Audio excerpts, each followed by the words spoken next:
Universal News TV, votre chaîne d'information la plus crédible. Après les dernières attaques des rebelles en Centrafrique, le chef de la MINUSCA a appelé au dialogue avec tous les acteurs. Mais son appel n'est pas bien reçu par tous les Centrafricains et par tous les panafricanistes. Jeudi le 21 janvier, les autorités centrafricaines ont décrété l'état d'urgence pour 15 jours sur l'ensemble du territoire. Un couvre-feu a été aussi décrété. Le représentant de l'ONU en RCA, Mankeur Ndiaye, a sollicité une augmentation du nombre de casques bleus déployés dans le pays auprès du Conseil de sécurité pour faire face aux offensives rebelles. Mais pourquoi le dialogue avec les rebelles n'est pas accepté par les Centrafricains et les panafricanistes?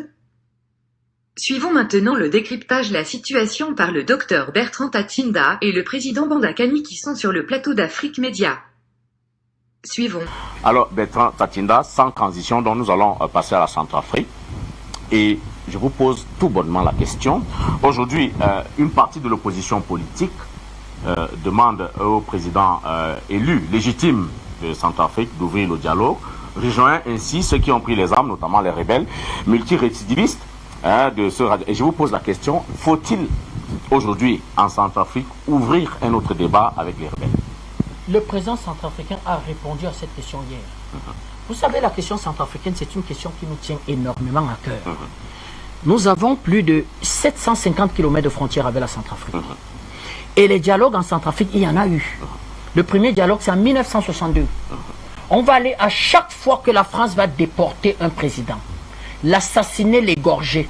Elle va parrainer, c'est-à-dire une rencontre fourre-tout, où l'arbitre sera l'ambassadeur de France et la cellule africaine de l'Élysée.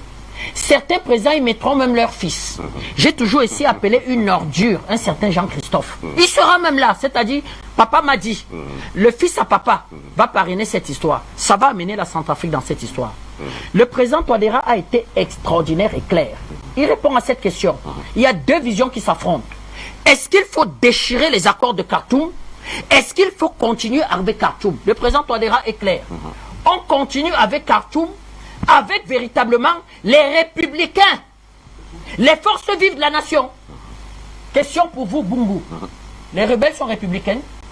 Voilà, c'est clair. Le président Touadéra, moi, j'avais été sceptique sur l'accord de Khartoum. Pas parce qu'il ne fallait pas rechercher la paix. C'est parce que ceux qui étaient à l'intérieur de l'accord de Khartoum, 3R, UPC, MPC, Anti-Balaka, Balaka, une partie de Bozizé même vont se retrouver à l'accord de Khartoum. J'expliquais que ceux-ci ne vont pas respecter l'accord. Ils viennent rechercher la respectabilité. Ils viennent rechercher l'argent. Et une certaine Ils viennent rechercher, aussi. comment je vais dire que le statut, comment je vais dire, d'homme politique, de partenaire politique. Est-ce qu'un rebelle, je prends même le cas de la Côte d'Ivoire, président, Soro c'est un partenaire politique. Voilà les questions qu'on pose. On dit de faire les think tanks. Ici, c'est un think tank. Ben, c'est un think tank. Vous croyez qu'on appelle quoi un think tank? C'est un cercle de réflexion et c'est de l'analyse. Aussi simple que ça. Donc, le président Touadéra a été clair. Pourquoi? Parce que la Khartoum avait deux objectifs. Oui. L'objectif de Khartoum, c'était la restauration de la paix, la reconstruction de la République. Voilà les deux objectifs de Khartoum. Restauration de la paix qui passe par le restauration de la paix, oui. désarmement. Le désarmement des rebelles. Vous savez ce qu'on va faire au président Touadéra? C'est-à-dire qu'on va faire au président Touadéra ce qu'on fait à tous les chefs d'État qui signent des accords qui sont généralement parrainés, c'est-à-dire que par des puissances étrangères. C'est-à-dire que vous n'avez que des droits à respecter. Les rebelles n'ont aucun devoir. On le fera avec Marcoussi. C'est-à-dire qu'on vous fait signer un accord anticonstitutionnel, on bricole des sous-accords pour l'applicabilité, et vous, on vous demande, mettez en application l'accord. Mettez en application l'accord. Et vous vous demandez une seule chose, désarmer les rébellions. Et on ne désarme jamais les rébellions. C'est pour ça que moi j'avais expliqué ici. Donc pour libérer la petite Belgique en 1944, on n'a pas fait de l'analyse géopolitique. Les Africains ont bombé le torse. Les soldats africains sont montés libérer la Belgique, soutenus par les Alliés et les Anglais. On n'a pas fait l'analyse géopolitique et dit, chers Belges, les nazis ne sont pas bien, ils ne sont pas gentils. Donc j'avais expliqué ici que plus jamais quelqu'un face à moi ne vient dans une discussion d'un accord politique avec la rébellion. Vous savez ce qui était arrivé au Tchad? Les rebelles étaient arrivés aux portes du palais présidentiel. Jusqu'à aujourd'hui, on cherche deux chefs de file de cette aventure criminelle. On a souvent l'habitude de demander au président Déby qu'ils sont où. Dans l'un des jours heureux au Qatar. Le président. Ouais, c'est moi qui étais prisonnier. C'est-à-dire que je ne faisais que me défendre. Comment on peut demander à un président légal, légitime, internationalement reconnu, d'aller négocier véritablement avec, comment je vais dire, une rébellion et des chefs militaires? Comment donc faire désamorcer durablement la crise? Pour désamorcer désormais la crise, c'est clair. Oui. Le président Touadéra est clair. Discussion avec les républicains. Oui. Engagement, comment je vais dire, que jusqu'à la libération totale du pays, oui. C'est-à-dire qu'avec les alliés. Oui. Ça veut dire que le président Touadéra hier a pris un engagement clair. C'est-à-dire que moi je suis pour la guerre. Je suis pour la guerre. Et moi, je vais même plus loin. Des pays qui ne se sentent pas concernés parce qu'ils ont une très grande armée.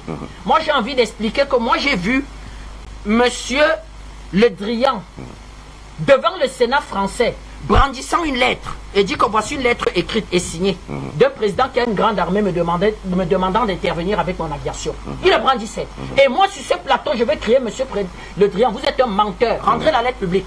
Faites-la fuiter par le canard enchaîné, sachant qu'il ne pouvait pas véritablement le faire.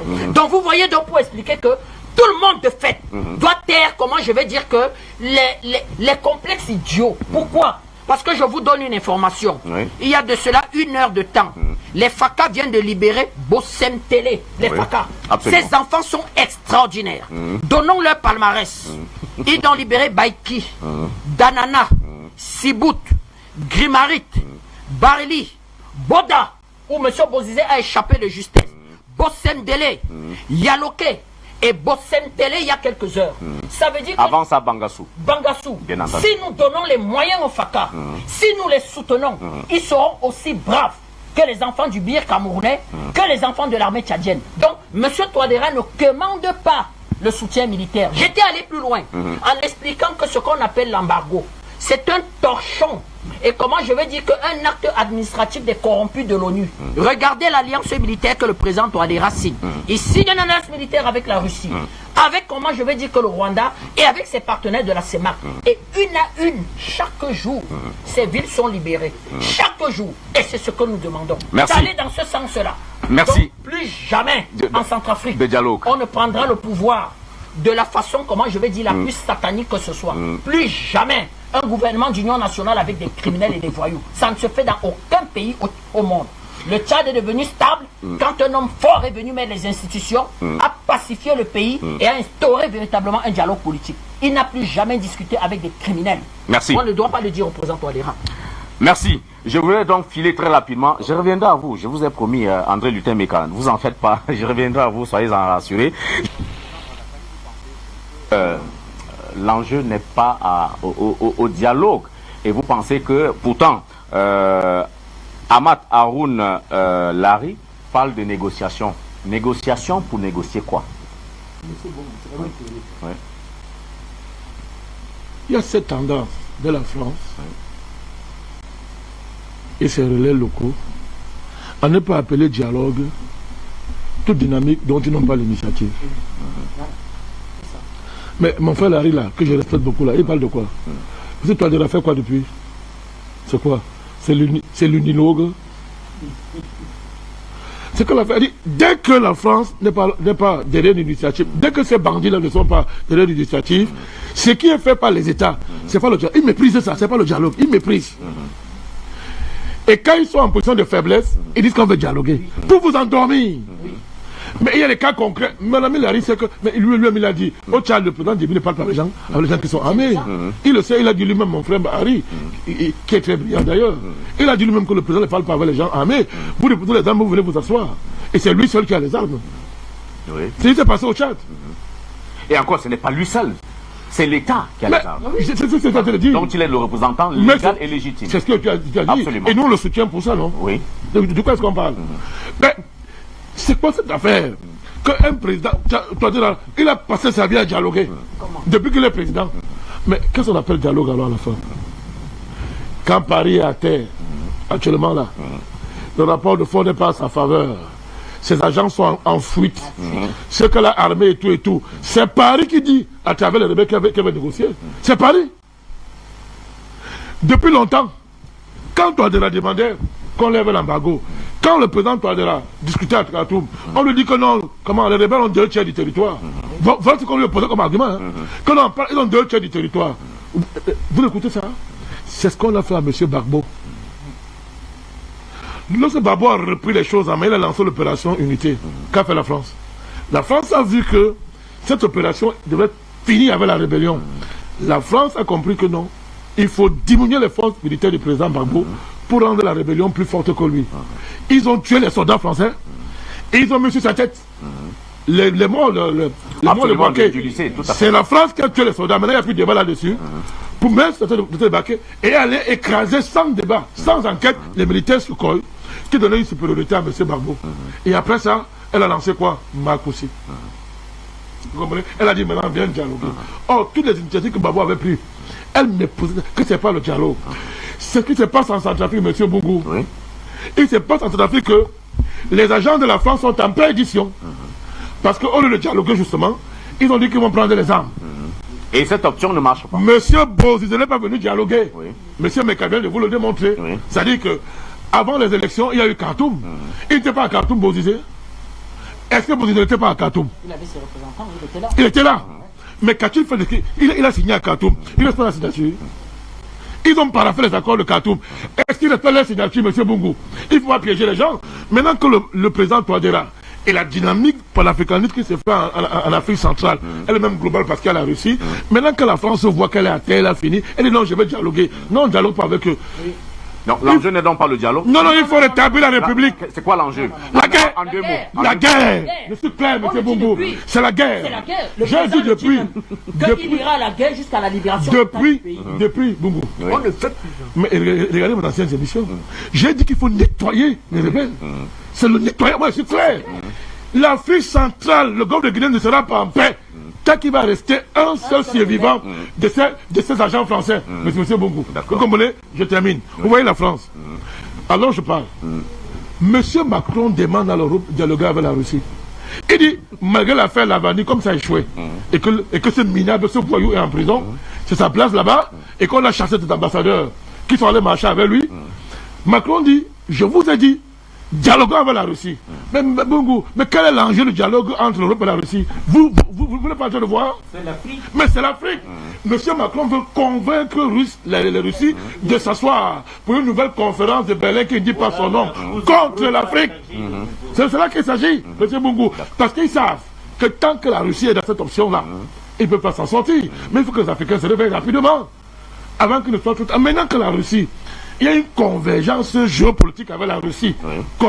Parce que la Russie elle-même juste a servi dans une guerre millénaire qui l'oppose aux Khazars. Et ce sont les Khazars qui sont derrière tout ça.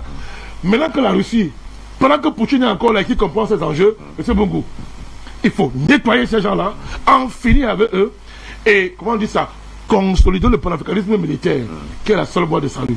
Merci. Alors, docteur Simon Basilikine, je sors. Je 10 secondes juste pour vous dire véritablement quel a été le résultat du dialogue du président Touadéra. D'accord. Il a fait ce qu'on appelle un gouvernement inclusif. C'est-à-dire qu'il mettra les rebelles au sein du gouvernement, au sein des institutions, au cœur de l'administration. Et au posteur régalien. Deuxième chose, il va faire la relecture de l'ordonnance politique. Il va donner un statut à l'opposition, un statut des anciens chefs d'État. Qu'est-ce qu'il va faire depuis? Il va, c'est-à-dire que demander à restaurer l'État sur l'ensemble du territoire. Bref, il va pratiquement, lui, le président, se mettre à genoux devant la rébellion. Monsieur Bozizé, avec les 3 R, l'UPCR, MPR, la France vont sacrifier tout ça pour venir véritablement lancer le coup d'État de janvier. C'est l'enjeu. C'est celui qui nous parle en Centrafrique de dialogue. Pour nous, c'est un ennemi à éradiquer. Plus jamais de dialogue en Centrafrique. On ira à la guerre. Bravo au FACA. Merci. Je voudrais aller très rapidement à N'Djamena. Je voulais aller très rapidement à N'Djamena. On ne muselle pas le RDPC. Retrouver donc Moussa Youssouf Ibrahim, l'enseignant-chercheur, s'il est encore avec nous. Concernant la Centrafrique, l'actualité politique et même sécuritaire, pensez-vous que le dialogue soit une des issues au regard du contexte des hommes et des acteurs, surtout du contexte et des acteurs qui sont pour la plupart des rebelles multirécidivistes? Pourquoi faudrait-il leur donner aujourd'hui le bénéfice du doute?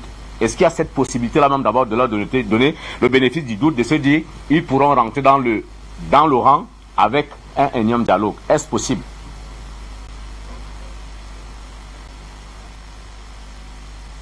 Moi, je parle le problème centrafricain, c'est un problème beaucoup plus spécial et compliqué. Quand je dis spécial et compliqué, parce que quand vous voyez au niveau de Centrafrique et Tchad, on partage un certain nombre de mers ensemble, et il y a des Tchadiens qui sont nés là-bas, ils ont grandi là-bas, et actuellement on les considère comme ils sont des centrafricains, mais ils sont à moitié aussi Tchadiens. Donc, quand vous prenez pratiquement le commerce, chez nous, les Arabes de Salamat, ils sont pratiquement au niveau des Centrafrique, ils font des commerces là-bas. Et c'est des gens qui sont nantis. Le jour où on a vu les premiers combats exploser, on parlait des problèmes des chrétiens musulmans, alors qu'en réalité, il n'y a pas ce qu'on appelle problème des chrétiens musulmans. C'est un problème d'intérêt. Et puis ces intérêts-là, qui a dégénéré un certain nombre de problèmes dont on a vu déjà, dont le Tchad même est parti avec l'armée pour secourir Centrafrique, parce que c'est un pays frère et qu'il y a beaucoup de Tchadiens aussi qui sont de l'autre côté, et on est parti secourir l'armée en quelque sorte pour amener un peu la stabilité et la paix au niveau de Centrafrique. Mais ça dure encore. Pourquoi ça dure? Parce que au niveau de l'accord de Khartoum, logiquement l'accord est déjà clair, et à part même l'accord, on a mis les DDR, les DDRR. Logiquement, on doit désarmer tous les populations, ceux qui ont des armes, les rebelles doivent déposer et faire l'union nationale. Chose qui n'a pas été faite, et actuellement, jusqu'à maintenant, on voit en quelque sorte l'instabilité au niveau des capitales et au niveau des autres régions. La majeure partie sont occupées par des rebelles, en soi-disant rebelles. Donc leurs causes sont justes ou pas. Pour l'instant, c'est très. Pour nous, on ne peut pas dire leurs causes. Est-ce que c'est juste ou c'est pas juste. Mais ce que nous on peut dire de façon un peu générale ou de façon un peu pointue, c'est que le président actuel, il est élu. Quelqu'un qui est élu, on doit respecter le suffrage en quelque sorte de l'urne. Et que les peuples centrafricains doivent se jouir de ces respects en quelque sorte de l'urne dont on a élu. Et je pense que même le président actuel, c'est un enseignant-chercheur, il a si très bien exploité les choses en faisant recours à l'armée, à la Russie, dans le pays dont il a étudié. Et je pense que les Russes, ils ont pris un certain nombre de choses en main. Parce qu'à un certain moment, on a dit que les Français sont, la force, l'armée française, ils ont violé des femmes, il y a beaucoup de choses qui se sont dites. Et après, bon, je pense lorsqu'il a tourné vers la Russie, je pense qu'il y a un peu la paix. Et c'est en partie, même en quelque sorte, une réussite de ce qu'on appelle vote au niveau de la capitale. Mais, de toute façon, pour l'instant, négocier avec les rebelles, moi je pense que c'est une très mauvaise idée. Il ne faut pas négocier avec des rebelles. Si la personne il se dit qu'il est rebelle et qu'il vient, il négocie, c'est devenu en quelque sorte un business. Et n'importe qui aujourd'hui, je vais dire que je suis rebelle et je sors et je reviens, donc négocier avec les rebelles, je pense que c'est une très mauvaise idée. Ce qui est lié de faire, peut-être, s'ils peuvent déposer les armes et venir en tant que population, ça c'est possible. Mais négocier avec les rebelles, moi je pense que ça doit donner une mauvaise image, même des votes de l'urne. Pour l'instant, moi je pense qu'il faut que le président centrafricain doit mettre en exergue surtout les DDRR. Parce que là, il y a certaines régions dont il ne contrôle pas. Je pense qu'il faut qu'il mette en accent, il faut mettre en exergue pour pouvoir contrôler les régions dont il est question. Donc, sur ce, je vous remercie. Merci infiniment. Alors, je me tourne vers vous, André Luther Meka, en 3 minutes. Nous n'avons pas suffisamment de temps parce qu'il faut faire le dernier tour de table, ceux qui n'ont pas encore parlé.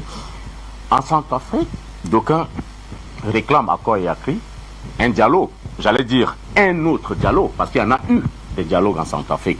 Et cette situation rappelle furieusement le cas du Cameroun, où le président de votre parti, qui est également le président du Cameroun, on lui réclame, pour ce qui est par exemple de la crise anglophone, un autre dialogue. Les deux situations sont donc similaires.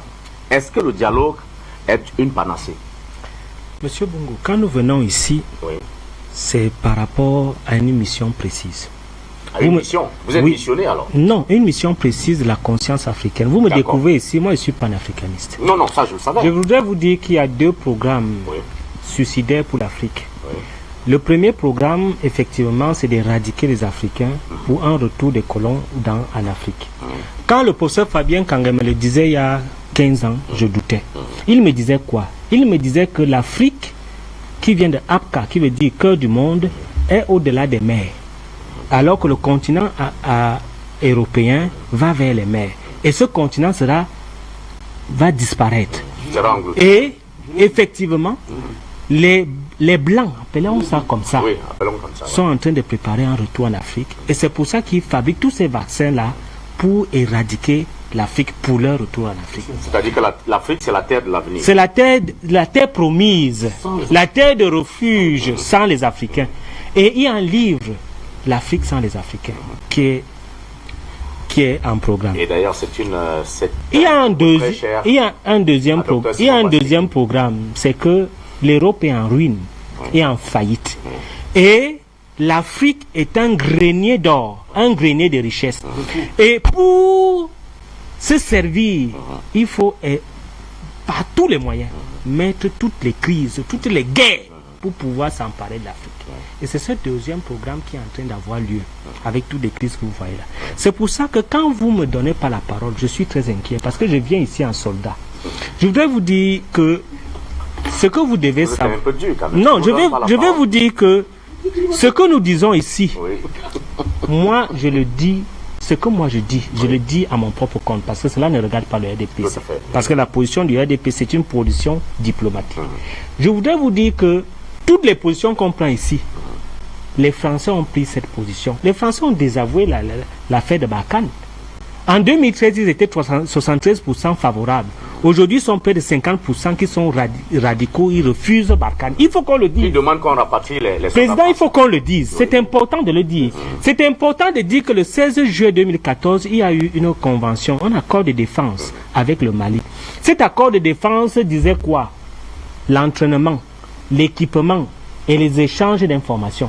L'entraînement et l'équipement, est-ce qu'il y a eu entraînement, il y a eu équipement des forces maliennes? Non. Mais c'est une duperie.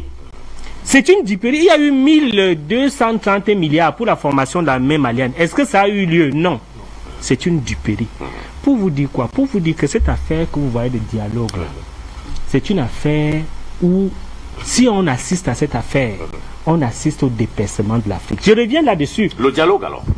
On assiste au dépouillement de l'Afrique parce que ces grandes personnalités, ONU, OMS, toutes ces affaires-là, ils viendront en costume avec la carte des richesses de l'Afrique, avec la carte des richesses du pays. Ils vous disent, bon, bien caché, vous allez signer cette affaire. Nous prenons le pétrole, nous prenons l'uranium. Nous, on peut garantir ceci, cela par rapport à vous, et vous signez et vous tuez votre propre peuple. C'est ce dialogue-là qu'il s'agit. C'est de ces dialogues-là qu'il s'agit. C'est pour ça que j'honore le président Paul Biya. Quand j'honore le président Paul Biya, je m'engage pour lui. C'est que je connais le combat que je suis en train de faire. C'est un combat pour l'Afrique et contre les prévaricateurs. C'était important de le souligner. Donc le dialogue dont vous parlez, c'est un dialogue de dupes. Et je soutiens sans embarras le président Touadéra. Parce que nous avons vu comment il a fait un mandat dans la paix. Et à quelques minutes, à quelques heures des élections, c'est là où nous avons vu sortir les armes. Ces armes sortaient d'où? Nous savons d'où ça sort. Ces rebelles dont on parle de Bozizé, ils sortent d'où? Nous savons d'où ça sort. Donc, le débat et le combat que nous faisons ici, c'est un combat pour l'Afrique. Et nous venons ici en tant que think tank. Parce qu'il faut le dire, c'est ici que se base, c'est ici que foisonne toute la réflexion de l'Afrique. Et c'est pour ça que je donne un chapeau à Afrique Média et à tous ceux qui, tous les jours, font un débat intellectuel, font un débat important pour la libération d'Afrique. Et c'est ici que ça a commencé. Et cette conscientisation dont parlait le président Bandakani, c'est une conscientisation qui n'est pas encore arrivée à la maturité. Un président qui lève un mur contre son voisin, c'est ça l'Afrique? Ce n'est pas ça l'Afrique. Quand vous parlez en termes d'ethnie, au lieu de parler en termes d'Africains, est-ce que c'est ça la maturation de l'Afrique? C'est pas ça la maturation de l'Afrique. Lorsque vous allez signer les accords du Covid, vous dites que non, on va prendre le vaccin, on vous promet les milliards d'euros et machin. À la fin même, vous n'avez pas ça. C'est ça l'Afrique? Ce n'est pas ça l'Afrique. Donc, il y a un travail de fond qui doit se faire, qui est déjà en train de se faire à Afrique Média. Et donc, je souscris à ce combat et c'est pour ça que je viens à ce débat. Merci infiniment André Lutemeka, mais rassurez-vous, il n'est pas question de vous censurer ni de vous museler, sinon on ne vous inviterait pas, bien entendu. Ça me rassure. Alors Amat Haroun Larry, vous êtes donc politologue, vous êtes aussi à N'Djamena, ce sera certainement votre dernière prise de parole. Vous avez suivi les uns et les autres en Centrafrique, d'aucuns réclament encore à corps et à cri un dialogue, et moi j'ai envie de vous poser la question, un dialogue pourquoi faire?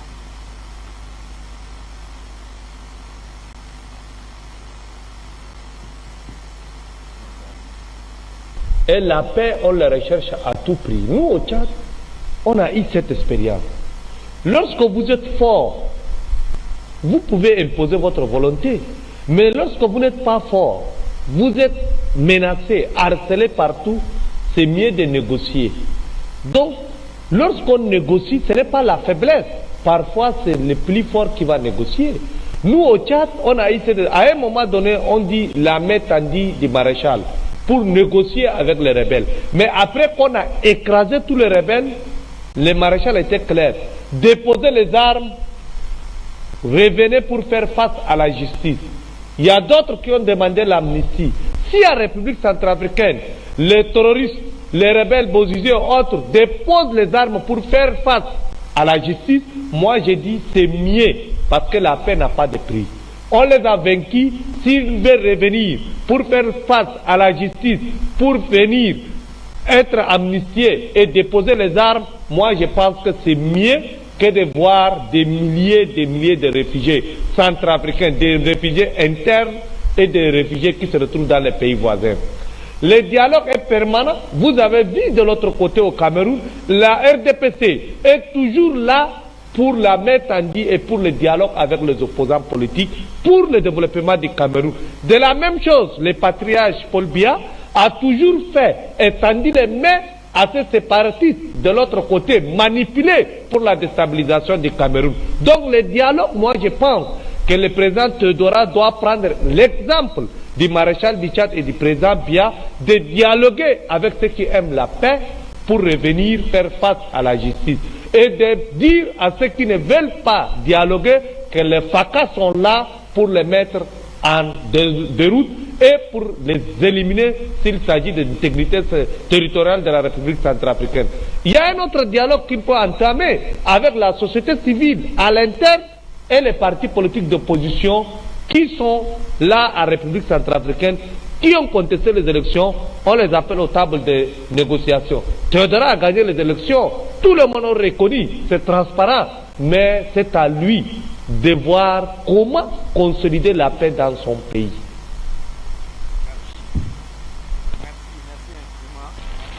Alors, docteur Simon Basilikine, je vous vois très calme. Vous avez, je crois, assimilé tout ce qui a été dit ici, mais je vous pose simplement la question, et vous revient donc de conclure cette émission. Est-ce que finalement, la demande insistante de dialogue en Centrafrique n'est pas une chose trappe pour le président Faustin Archange Touadéra? N'est pas une chose trappe, c'est-à-dire un piège. Mais bien sûr.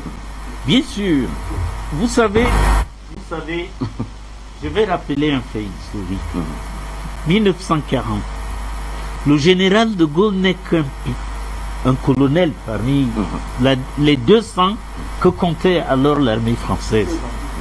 Il est complètement, les armées françaises sont battues à plate couture. Ouais. Eh bien, de Gaulle, qui réfléchit, s'enfuit, arrive en Grande-Bretagne. Supposons qu'au moment où De Gaulle arrive, où il dit à la Grande-Bretagne, nous voulons continuer le combat. Churchill lui disait, écoute, retourne négocier avec Pétain, parce que c'est un maréchal, il est au-dessus de toi, il a fait ses preuves en Première Guerre mondiale, je ne peux rien faire. Qu'en serait-il de la France aujourd'hui? Très belle image. Alors, vraiment que nous, francophones, les gens de mon âge, quand je faisais l'histoire, je ne faisais que de l'histoire de France, puisque nous étions français, des Français de seconde zone. Ouais. Mais Français quand même. Français quand même. Alors, quand aujourd'hui des gens parlent de dialogue par-ci, de dialogue par-là, vraiment c'est à oublier le sens de l'histoire. Il y a des moments quand la patrie est en danger où on ne dialogue plus. Vous demandez à un bébé. Et c'est le cas en Centrafrique aujourd'hui? Absolument. Vous pensez qu'on a atteint ce niveau? Demandez à un bébé. Oui. Demandez à un bébé qui a sa mère, Oui. même très malade, même dangereuse, même capable de l'infecter lui. Bébé, viens, je te porte. Il va dire non. La patrie, c'est comme la mère. Quand on aime sa patrie, eh bien, on la protège envers et contre tout. Et le dialogue, tel que les Français veulent l'instituer en Afrique, n'a jamais apporté de bonnes solutions nulle part. Les lois statistiques en économie et en sciences humaines sont formelles. Jamais le dialogue n'a apporté de solutions en Afrique. Jamais. Pourquoi y reviendrions-nous aujourd'hui? L'histoire est là pour nous l'enseigner. Et je dis toujours aux gens, parce que nous aussi au Cameroun, on nous demande de dialoguer avec Boko Haram, avec les anglophones, avec tout le monde. Non. Le pays, un État, c'est un organisme vivant. Et quand un microbe attaque votre organisme, votre cerveau n'a même pas besoin de réfléchir. Tout de suite, les défenses naturelles se mettent à l'œuvre pour éradiquer la maladie. C'est seulement quand elles ont échoué que le médicament vient au secours. Et aujourd'hui, l'Afrique est en danger de mort. Nous voulons l'Afrique sans les Africains. Et tout le monde a démontré, en France comme partout ailleurs, Covid-19 là, ça a été fait à Paris, à l'Institut, au Centre Pasteur. Et puis, le vaccin là, qui, au lieu de guérir la maladie, s'en va lire l'ARN de l'humain. Et on nous dit, M. Macron nous dit, tout pays africain qui refusera d'imposer ce vaccin-là à ses populations, eh bien, pourquoi il peut se le permettre? Parce qu'il sait que nous avons des présidents qui, quoi qu'ils disent, l'acceptent. Eh bien, cette fois-ci, c'est fini. Je l'ai dit tantôt, désormais la jeunesse africaine doit savoir que la France est un État criminel. Un État voyou, pour emprunter à un certain président américain. Et quand on a un voyou devant soi, quand on a un criminel devant soi, il n'y a qu'une solution, c'est la défense et la défense absolue. Merci. Alors, oui, Président Banakini, vous dites que la France va enseigner les langues africaines en France. Et vous pensez que l'enjeu, c'est quoi? En 2 mots, s'il vous plaît. Ben, il faut le dire aux gens. Oui. Parce que quand les gens s'amusent là, ils ne comprennent pas. Oui. C'est-à-dire que pourquoi la France va enseigner, c'est le programme de Macron, on va lancer ça, je crois, dès l'année prochaine. Oui. La France va enseigner les langues africaines en France. Parce que la France a dit que son avenir, c'est l'Afrique. D'accord. Que c'est qu'on les aurait entendre. D'accord, c'est bien compris. Il ne me reste plus qu'à vous dire à tous merci infiniment. Il faut rappeler que le président Faustin Archange Touadéra a été réélu officiellement à la dernière présidentielle alors que la capitale Bangui est menacée par de nouvelles offensives rebelles. Ici, Daniel Sophie pour Universal News TV. Merci de suivre Universal News TV sur YouTube. Nous vous rassurons que les informations que nous diffusons au quotidien sont suffisamment crédibles. Alors, n'hésitez pas à liker la vidéo si elle vous plaît, et si vous êtes nouveau sur la chaîne. N'oubliez pas de vous abonner et d'activer la cloche de notification pour ne pas rater nos prochaines vidéos.